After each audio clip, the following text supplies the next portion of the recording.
I wanted to create an understanding for Miss Hannigan's character by providing you with her backstory and also to allow you to get to know her through her experience and her emotions. Miss Hannigan's story began in Pennsylvania. She was once an orphan herself. Her parents abandoned her and she grew up in an orphanage. She reacted to this and was able to cope with this by dreaming, and she spent most of her childhood daydreaming about living a rich and lavish life. Miss Hannigan dreamt that she would one day run away from her hometown and find her fortune in New York City. She thought she would find the man of her dreams and she would want for nothing ever again.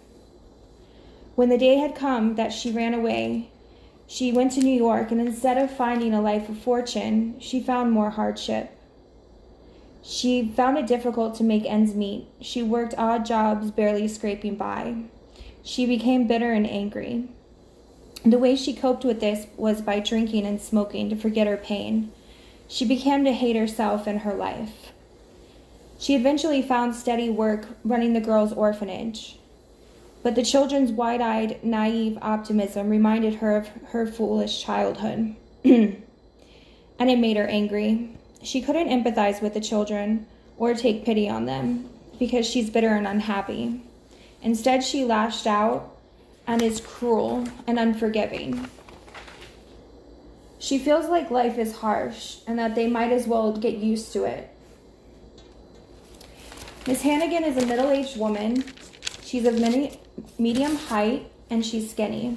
She wears thick makeup and her teeth are yellowed from years of smoking. She smells of stale cigarettes, alcohol, and cheap perfume.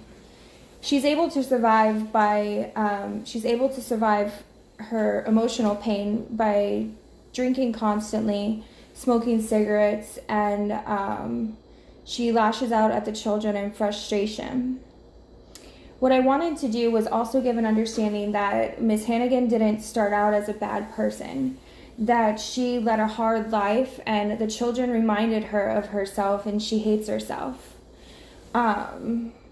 So all in all, though she's vicious and cruel, she didn't begin that way.